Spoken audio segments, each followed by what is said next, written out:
Hey, everybody. We are live here. It's Disc Golf Examiner. It's Jeff and Brian. We got a great show planned for you tonight. We have Michael from United Chains Disc Golf. We're going to learn all about what's going on there. It's pretty amazing stuff. We're trying a new platform tonight, too. So any comments you want to leave, any questions you want to ask later on, feel free to type in those comments.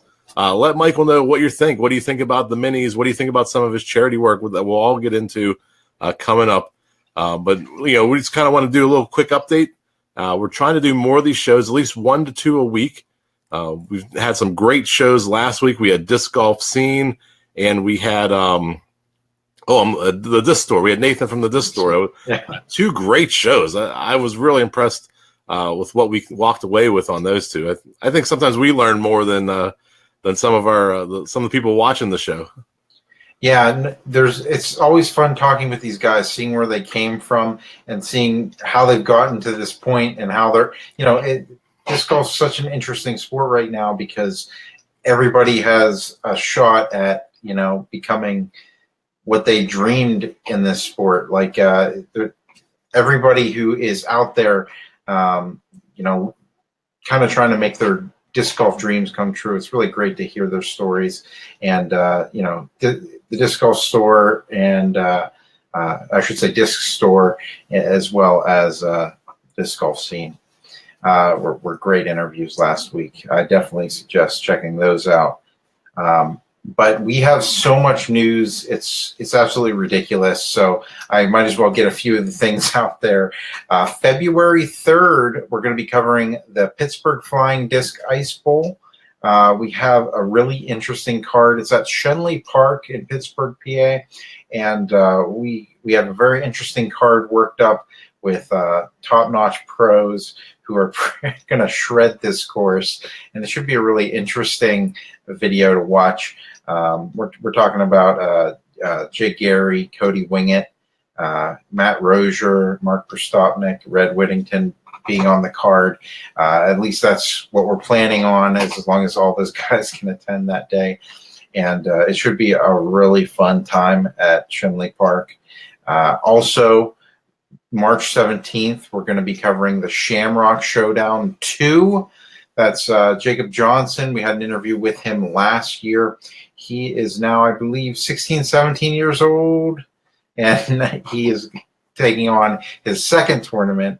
Last year's was a lot of fun. A lot of people came in from out of town up near New York, and we almost had an ace on camera. It was pretty exciting on a really tough hole. So I'm really excited to be able to cover that again this year. And we're in talks to cover other tournaments. If you guys have tournaments in your area, it's something that we'd be willing to talk about and discuss, see if it's possible.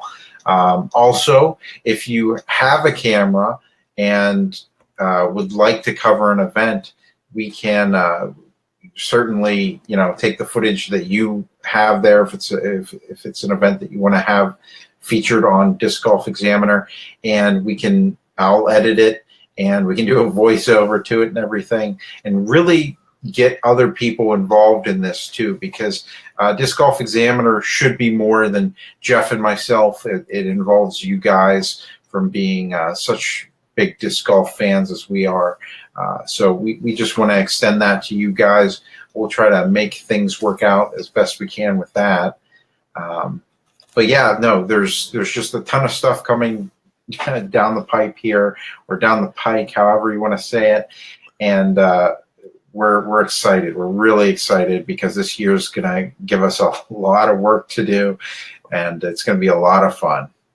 Yeah, we have some new partnerships. So obviously, we're continuing with Discmania. We have a couple discs to review. You'll see those coming out once the weather breaks. Pittsburgh's been -7, 0 degrees for the last couple weeks. So we'll be able to get out there and start throwing some discs again. Yeah, I actually was able to get out this past weekend. We were playing at Nob Hill in about 6 inches of snow, and every time we threw a disc, we lost it. So it's definitely, once things calm down around here, we'll be getting back to doing more reviews. But in the meantime, we are also doing Putting League every Sunday, 2:30 p.m. Rivertown Brewery in Export, PA, and definitely come join us. I'm actually helping run that event, so come join us and have some fun. I know a lot of people have been joining us, and this particular weekend is catch-up week. It's double points, so definitely come check it out if you're in the area and you want to get in some disc golf in some cool weather. Excellent. So if you're watching at home right now, leave a comment, ask a question. We'll be able to pull it up right now during the live broadcast. But I think, Brian, I'm ready. Are you ready? Let's do this. We're going to welcome our first guest, or well, our own guest, the man of the hour tonight, Michael from United Chains Disc Golf. We're going to pull him into the show here. He's coming in. Michael, welcome to the show. Guys, good to be here. Thanks, guys, for inviting me out here for this. Of course. We've been seeing a lot of what you've been doing on Facebook, and we kind of got a little bit of the backstory. But one of the things that we always do when we start out here is we like to go back to the beginning. We like to hear, what led you to disc golf? How did you get started in the game? Well, first I've heard of it was probably back in 2007. My brother, he lives down in Charlotte, and he told me about it. And I happened to be moving in 2009 to out into Wisconsin, and my brother-in-law at the time was playing, and I actually he bought me the first couple discs and took me out to my first course out in Indiana when I was in my big truck moving out to Wisconsin. First time I played was at a Sherwood Oaks. It was a 9-hole course on a church, and just a beautiful, just open course and trees here and there. And first throw of the disc, I knew, I was like, wow, this is fun. And not knowing pretty much anything, and just got hooked, and ended up moving back to New Jersey and trying to find a course which was over an hour away.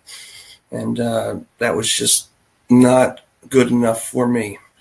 And so I started campaigning to try to get a course built. And so I basically made a flyer, and I went to the courses close by, Tyler State Park, which is world renowned. Joe Mula does an amazing job. And first time I went there, he was out there selling discs. And I had 3 discs at the time, and he sat there and he gave me a brand new Sidewinder and an old Sidewinder. He's like, yeah, just throw it out in the field. See how they fly different? And he started telling me all about disc golf, and that's when I knew. I was like, wow, I really want to start playing. And so I was like, can I put this flyer up on your board? And he's like, yeah, give it to me. I'll laminate it and we'll put it up there. It sat up there for 2 years, and winded up meeting a guy named Christian Exley, and he had some connections in disc golf, and we started a club called South Jersey Disc Golf, which you guys might have heard of. President Adam Harris, which is just a workhorse in disc golf, and amazing guy, and just he brought disc golf, to a peak in New Jersey, and got to a point where things were running smoothly, and I wanted to start a company, and so I wanted to keep helping disc golf evolve, and so I think the best way to have disc golf to the masses is the kids, and so our idea was to buy baskets for elementary schools, and we started selling shirts, and we actually fundraised our first basket by selling T-shirts, and so that's actually that basket is in my alma mater and my brother's alma mater. My brother is Keith; he's also owner of the company too.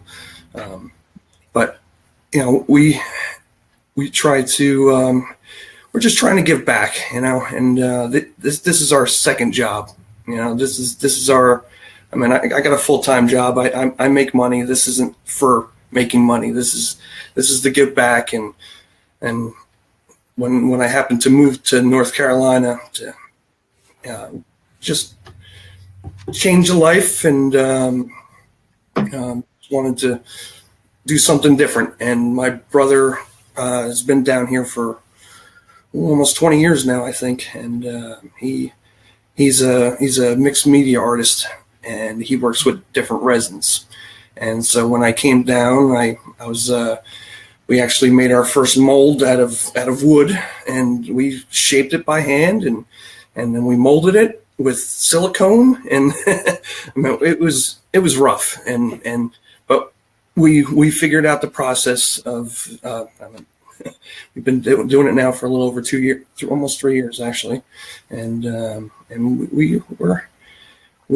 think we do some different minis, and we're trying to make it so everybody can have something different. Yeah, you sent us some examples. Brian's actually showing you right now. They are phenomenal. I was telling you before the show, minis aren't really something I've ever considered as an important part of my bag. I get them in players packs, or someone gives you a mini. Most people just, I think, are satisfied with just the plastic mini. But when we got yours, that was the first time I ever held something that was the quality was amazing. It almost gives you like a boost of confidence. It's a different feeling having a very quality mini like that. It's really weird. I can't explain that feeling. I don't know if you've ever had feedback like that before. I've heard things before that it's not your typical mini that are made of that same plastic, and and those minis are made for flying. And then zinc mini. Those minis are awesome. They're you can use them for marking. Nothing wrong with that, but they're for flying. These are a little different, and we're just trying to do something different, and people like to modify their bags. They spend all this money, they buy zipper pulls, and they want color coded this and that, and why not hire us to make a mini that's the same color as your bag, and we could do some swirls, and we can do all kinds of cool different things. Yeah, what I'm noticing here in these ones, you actually have, these are like, are they hand carved? What we do with those is we're able to, we take one mini and we hand carve all our minis. We don't use machines I've been doing construction for over 20 years. I learned from my father. My father was a Navy CB, and he's always worked with his hands. And I just believe in handcrafted things.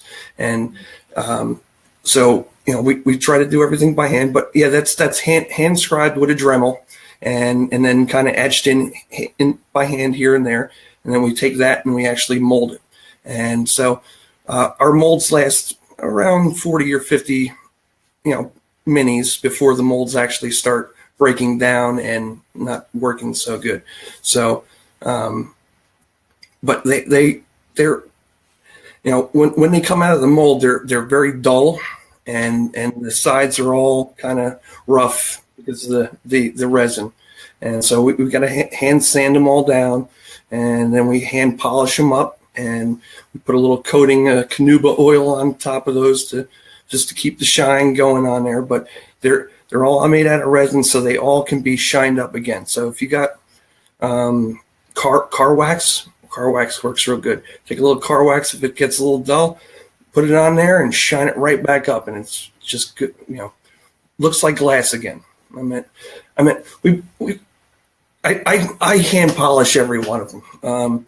So I really try to make sure that they look like a piece of glass. And, glass minis are awesome. If you ever hold a glass mini, you go, wow, this is really cool. But you go out onto a rocky course and you put it down and you foot fault, there goes your mini. These will hold up a lot better than the glass. They do break. They can break. I've had somebody say that they dropped it on a T-pad, and and it broke, and they don't belong on a T-pad. So try to be careful with them. I mean, if you're spending $12 to $15 for a mini that reflects your personal taste, you need to take care of your mini, and it's just like your bag, your disc, your favorite disc. You're going to make sure you people are taking their discs and washing them. I mean, people take pride in their discs, and we take pride in making every single one of them. So the one that Brian's holding, the True Love one, you said that has a special property to it that we can't see indoors tonight. But tell us a little bit about what that one does. Well, we just got some UV sensitive pigment, and so that is a red pigment that's in there with the green. So once it hits the sun, it starts turning to reddish color, and but it's almost instantly. And we put that in some of our stress reliever minis, and those shine up like you wouldn't believe. I think you have some designs in front of you too. What are some of the favorite ones you've ever produced? Well, people really. I mean, we got the peanut butter cup one. Oh, cool. But it really looks like a peanut butter cup. I mean, the chocolate really. So I mean, we can do it in white chocolate. We can do it in dark chocolate. And we can do it in one of my favorites is the beach ball. What's great about our minis is that they are all resin. So the color, the red, the white, and it's all within. So it's not going to wear it. It's not paint. So you don't have to worry about it kind of going at it out. This cool little thing here is a bullet hole. Whoa. We're still working on kind of figuring out how to sell these on our websites and offer different colors and do all that. And so we just got our website up and running, and we're still figuring all that out. But this is Mike. I don't know if you're looking here, but we actually have some people chiming in with some very nice comments for you. I have my cousin Peter. Yeah, he's up in Raleigh. He has some amazing basketball players there. And also Mike from New Jersey is checking in on you. Said nice job so far from Tom's River. Mike Andy. Yep. Man. And Nicole Hewitt is saying United Chains rocks. Nice girl. Mike also mentioned he has the Jerry Garcia. I don't know if we put our videos up on Instagram, and for some reason Instagram really likes our videos, and so we have some videos that have we have one that almost has 3 million views. Wow. I mean, as far as disc golf goes, I mean, I'm pretty proud of ourselves. I mean, to have, almost 3 million views, 500 to 600 likes on some of the videos. People that don't normally see the word disc golf are seeing the word disc golf, and so that helps out a little bit. And this is one of them.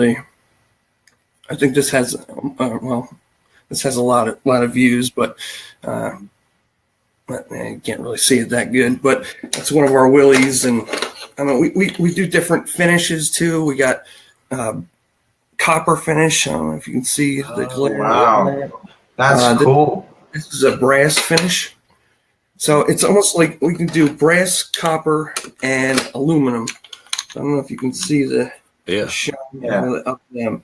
But that's almost like a first, second, and third kind of, custom trophies kind of things. I mean, we try not to, if you want us to make some engraved trophies, we can do that for you. And but we stick with the minis, and we keep pretty busy with that. You baseball with the actual, engraved in there. So I was showing you this before. This is my personal one. the spinners are very difficult to make because you got to get them exactly in the center. If you don't get them exactly in the center, they wobble, and then you can't really kind of hold them straight. And this one you can kind of see it wobbles a little bit. So we really don't offer these too often. So if anybody does want some spinners, we can make them for you, but they're a little difficult to make. But Yeah. this is actually one of the ones that has 2,200,000 views. And it's just a Mississippi quarter in there. Oh, wow. And just kind of. I saw on your website you have the waffles. Is that a newer design? The waffles with the butter? No, that was actually some of our early designs, and we kind of mastered them a little bit better. And the bottoms we mastered. We kind of had a little rough bottom when we first started, but our bottoms are now just nice and round. And people complain about a flat bottom because it will slide down the hill. So we want to have that ridged, and we want it to look like a disc and feel like a disc, And I think we have a good contour, and that's it. We came up with another style, and we actually made a ridged bottom. You can actually see it. It actually it almost looks like a rock. If you can see. But it's actually a two-piece system the way we do it. We actually make the bottom separately, and when we pour the top, we sit the bottom right in there, and that's how we do it. But it's not that easy to do, and so they're a little bit more expensive. But I meant more time. Unfortunately, more money. But I do have a prototype if you guys want to see something that we've been working on that nobody's seen yet. That's exclusive. Well, you got a mini, and you stick it in the little pocket of your bag, and you don't see it. And I think our minis are somewhat works of art, and so we want to attach them to the bag. So here's our bags. So here is one of the minis. Now let's see if I can get it up. Wow. Okay. So, what we did was we actually filled it in and put a snapper on it. So like a canvas snap or a boat snap, and we put the other end of the snap on there, and you can actually spin it around. Oh, and man. It really, if you do snag it on a stick, and that's kind of the flaw. But if we've also done Velcro, which we have a video up on Instagram and Facebook that we're working on, and you'd have to sew the one piece of Velcro onto your bag, and then we also working on magnets. I got a magnet now, but I wouldn't know how to show you guys how it goes on there. But the magnet would be somehow we got to fasten a piece of metal to the bag, and then you can just stick the magnet right to it, and it's always there for you.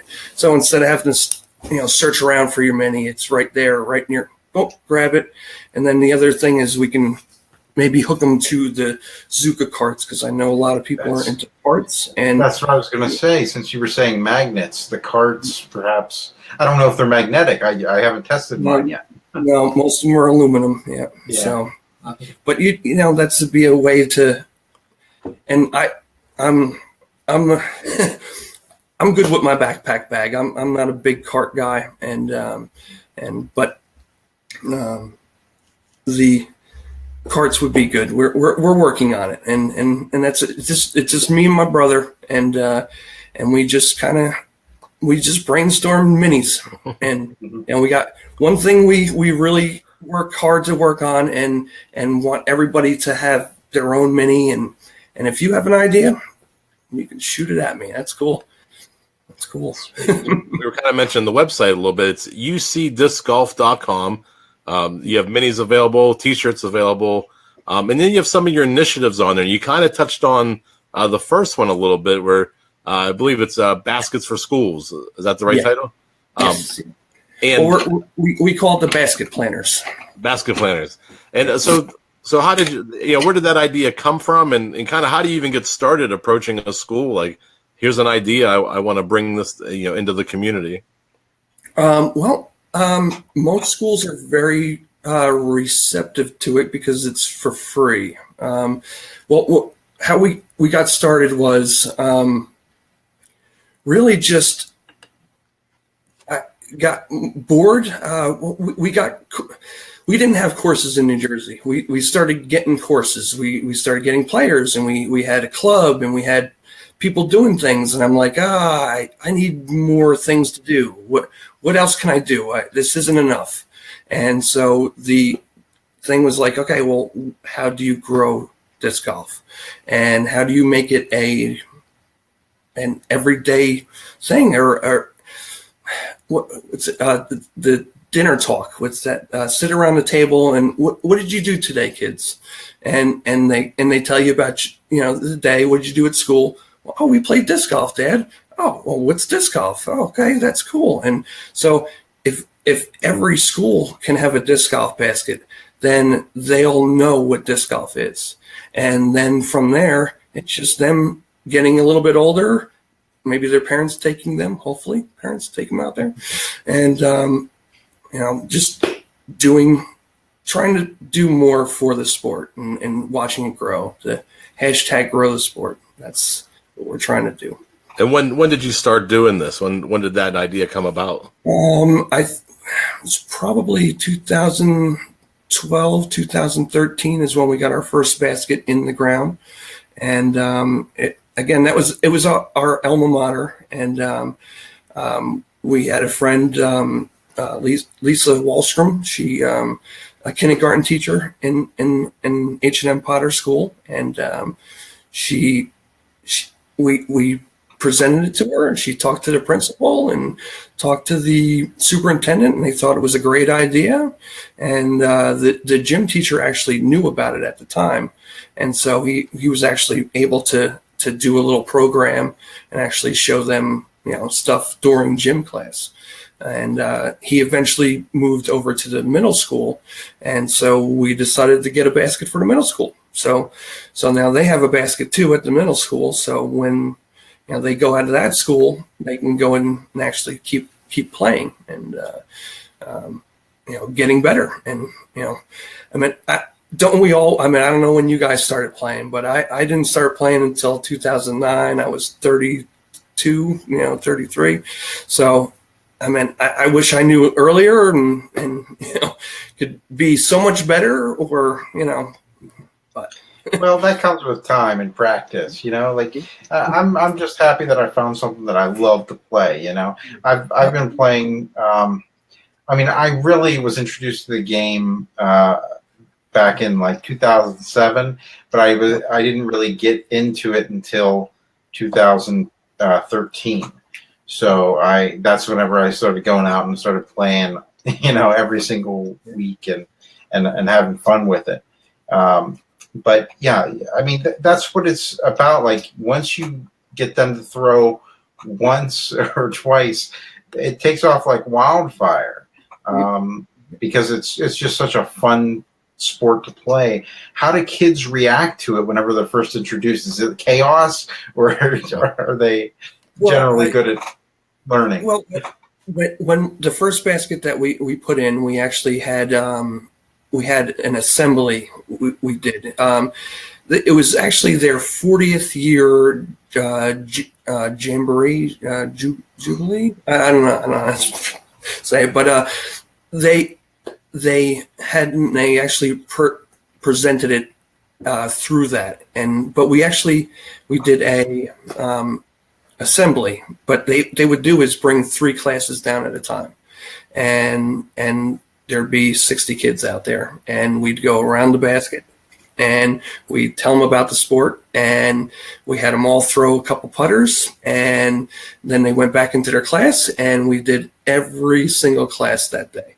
And it was over 600 kids and teachers and stuff like that. And it was just amazing, and their reactions, and especially when they hit the basket and get it in there, like, yeah, we got it in, and that's very, very cool. And we were actually very fortunate. My brother has done some work with school, Trinity Episcopal School up here in Charlotte, and we did a couple years of it was called SOS, School Without Walls, I think it was something like that. And basically the kids got to pick a activity that they get to do all week long, and we took them out disc golfing all week long to different courses here in Charlotte, and it was just amazing, and the kids just loved it, and we just love to see the kids just enjoy it. And how has the program grown? I mean, you mentioned 2 schools already. Since you started this, how many kids do you think have been able to participate in the program, and how are the baskets getting placed? Well, it's not as, I mean, the schools don't mind the free stuff. It's sometimes convincing, just getting them to do it. They don't mind the free things, but there's always red tape, and we really want to get into it as if, say, like you have a child in your school and you want to get a basket for their school. You contact us and we can make it happen. And that's kind of how we wanted to do it originally, is almost make minis and take those minis and take all the profit from those minis and put it towards your basket. So I mean, and that's something that we have implemented before, but haven't really. The computer stuff is hard for us. We're a handmade company, and our computer skills are lacking. And so, fortunately, we got a good person that helped us out with the website, and she got us up and running with that, and that helps out a lot. And we're a growing company, and we're taking it slow, and not trying to get too big too quick, because I know that I've seen a lot of disc golf companies come and go in our time, and I don't want to be one of those guys. I want to sit around. That's totally fine. And I mean, you even started off saying this is a passion. You love making these minis, and part of making them is giving back to the community. And the basket planter program, the baskets in schools. Even if you're only doing that once a year, that's still making a huge impact in your community. You're working a full-time job. Just being able to take a day off and to work with kids and introduce them to disc golf. That's phenomenal. That's worth more than anything you can do. You should be very proud of just doing just that. Is a substantial amount to give back. Thank you. That's nice. Well, that's it. We also sponsor a player, Debbie Scott, here in Charlotte, and she does so much for the kids. She sponsored with Innova, with the ladies team, and she's just I can't say enough good stuff about her, and we try to help her out as much as we can. And she's got a course going in soon, and we're going to be donating some stuff to her, and our minis.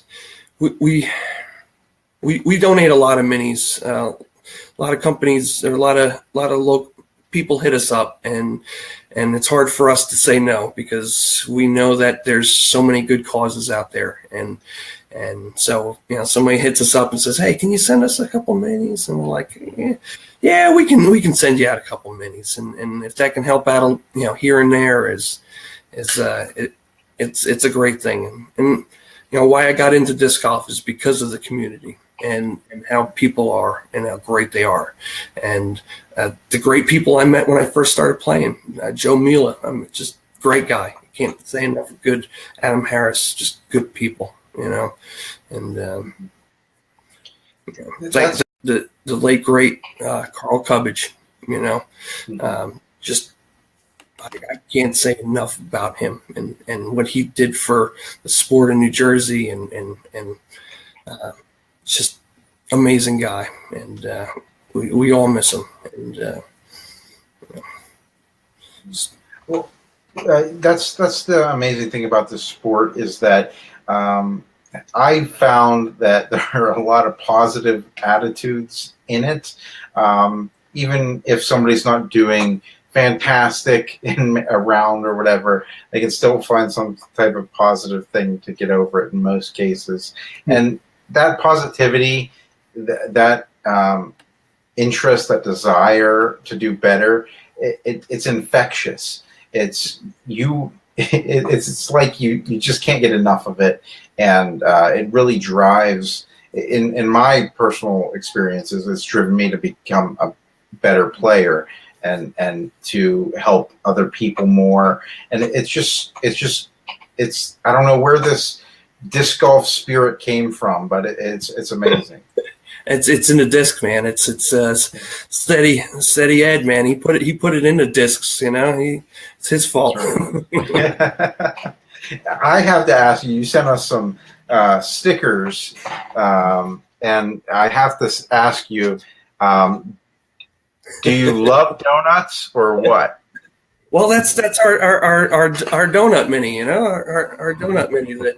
We have a chocolate donut and we have the pink frosted donut. So I meant the top one, the Dunkin' Donuts one. That one was first, and my brother drew it, and he's like, "What do you think?" And I said, "It's fantastic." And then the Krispy Kreme one just kind of came to me, and I told my sticker guy, "Hey, you think you can do that?"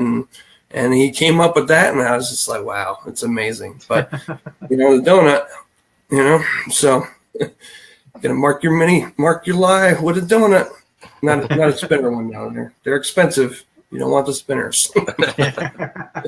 But they're all available on through my website. And then if you don't see something that if you go on my Instagram, on our Instagram, that's the best way to see all the different minis, because Facebook is you got to go on and search through them and stuff. But if you see something, more than likely we can duplicate it.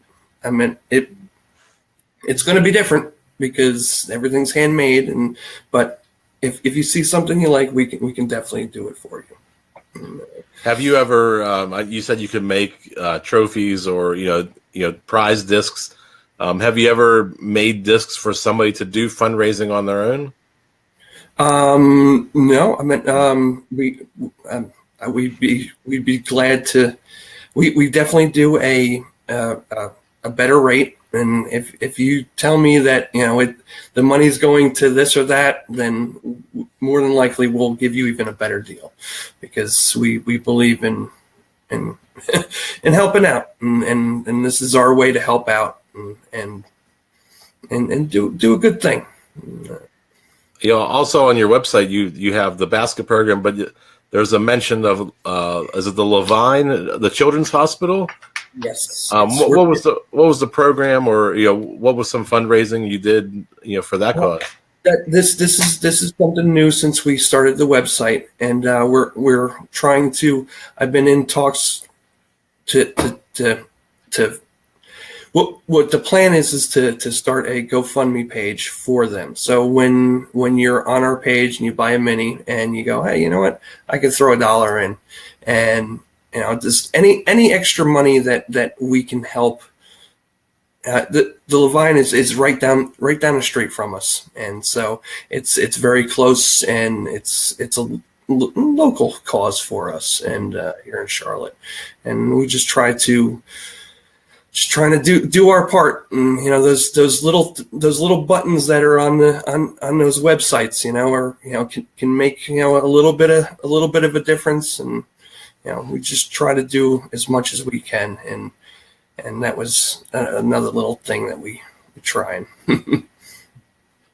Yeah, I came into this, expecting to learn more about minis. I had all these mini questions, but to hear how much charity you're doing and the donations and the involvement in the community, I'm so blown away. It's really impressive. Thank you. we're just doing what we can. You know, I mean, we wish we could do more. You know, and you know, when when people buy our minis, you know, they're they're helping us help the communities and help people. And I mean, really, I mean, we want to get disc golf out there and make it more mainstream. And when I started, I mean, it wasn't as mainstream. I mean, there was probably, you know, PDGA number was probably, you know, maybe 70,000, you know, and, you know, so, I mean, it's the sport has come such a long way with the Pro Tour and you know, all that goodness. And now with the DGI group and what Will Schustrick's doing with his, you know, just, I love it. I love seeing all this great stuff going on and big moves and that's how we're gonna, you know these pros need to get paid. And I was fortunate enough about 4 years ago to caddy for Paige Pierce for a 2-day tournament in Delaware, and you know, just watching her play and then cram into her car and then go drive to her next tournament and you know, sleeping in I mean, not that it's bad sleeping in you know, more or less strangers' houses because, you know, they're not getting paid enough. And so, you know, with you know, growing the sport and getting the kids out there and learning it means that, you know, the sponsors are going to start coming and you know, and that's where the money is. And, you know, those pros need to get paid. You know, they work hard. They work hard to become really good. So, True. So we saw maybe we get to see this in our generation, our time. He showed us like a prototype of a future concept. Any other you know, designs or things you're working on behind the scenes? Oh, I got a really big one, but we're not going to talk about that one. But, you know, the problem is patent pending. Okay, things. sure. And then showing the right people and you know, but you know, I believe disc golf is so new that there's so much to do still in disc golf. There's so many avenues to go down and help and so hopefully one day you'll get to see my my I think a pretty good idea. But well, I hope when you're ready to announce it, you'll come back and we'll do another show. That'll be great. Well, is there anything else we didn't cover that you wanted to talk about tonight, Michael? Well, I will be the Amateur World Championships are going to be here in Charlotte this year. So I know a lot of people are probably going to be coming to the Mecca of disc golf. Yes, Charlotte. But I will be volunteering, helping out. I'll probably be on a course spotting somewhere. So if you see me with the United Chains shirt on, come say hello. I'll probably have some stickers and I'll be giving stickers out and stuff. But I'll be at the Fly Mart and selling all my minis. And so if anybody has requests when they're coming in, they can hit me up and we can set up stuff like that. So that's pretty much it for me. What's the best way to get a hold of you in between now and then if somebody wants to reach out to you? Facebook Messenger. I mean, that's I pride myself on that little very responsive tag. So if you message me on Facebook, I am going to get back to you as soon as I see it with an answer. So, but anyway, UC Disc Golf. There's a link there. My Etsy page, Instagram, anywhere, Twitter. Yep, anywhere. Awesome. Well, Brian, anything else for you? No, that's just keep your eyes peeled. We always have something coming. I think we have next week. We didn't talk really that much about these stress relievers that you have. Yeah. Well, these are made of a silicone rubber, and they do not break. I think at almost 500 pounds of pressure you can pull on this before they actually break. So I say if you ever buy one of these and they break, or you rip it in half and you break it, and you're going to have to get it on videotape because I won't believe it. You can cut it. But if you rip it, we'll make a great deal. I'll give you like a month for a year. How about that? You know? Yeah. But they are available on our page. So, but I mean, they're great. I mean, you can punch them. I mean, I've seen people punching their minis and, you know, squeezing them, bending them in half. I've seen people biting them. No, that was never me. I know what Brian and I are doing at work tomorrow. Yeah. Well, I've even taken it with two people and one person and they hold up great. I'll tell you. You know? But they are silicone, so they pick up a little dirt. So, but once they get like a coating of like a little dust coating, then the siliconeness goes away, and it's just like a disc. Take it home, wash it, and it's brand new again. Yeah, the one you sent us must have been really fresh. I took it right out of the package, and I slapped it to the wall. Not that it was sticky, but there was so much. There was no friction. Yeah, or it was all friction, or one of the. I don't know how science works, but it stuck to the wall without sticking. Like it didn't adhere or anything, just because of the way the silicone would hold and grip the wall. It was amazing, and it wasn't like you could peel it off. If you would touch it on a corner, it would just fall down. But it was just the friction was just holding up. It was pretty amazing. Yeah, wash it and it'll do that again. So, yeah, it's a very weird texture.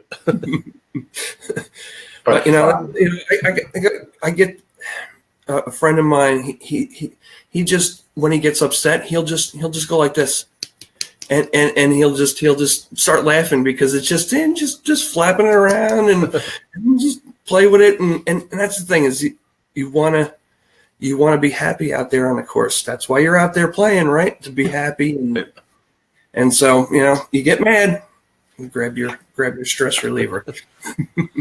Yeah, pretty cool. You know what? They are a little overstable, but they fly really, really good.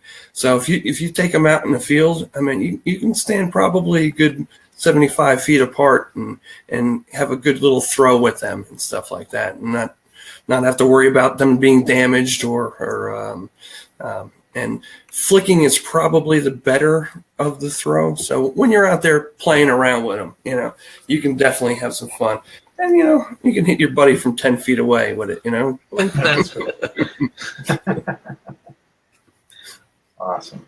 Well, Michael, I want to thank you again. It's United Chains Disc Golf. The website is ucdiscgolf.com. I got it up on the screen there for everybody. Check them out. Some really interesting mini designs. New things are coming all the time. I think that you even have more designs than are available on the website. We come up with a new design almost every week. We just that's our thing, you know. That's our thing to do. Is making minis. Check them out. That's right. Sounds good. ucdiscgolf.com. Anything else, Brian? You want to send it home? No, I'll do it. Thanks so much for joining us tonight, guys, for Disc Golf Examiner. Until next week, keep banging those chains. Take care, guys. We'll see you.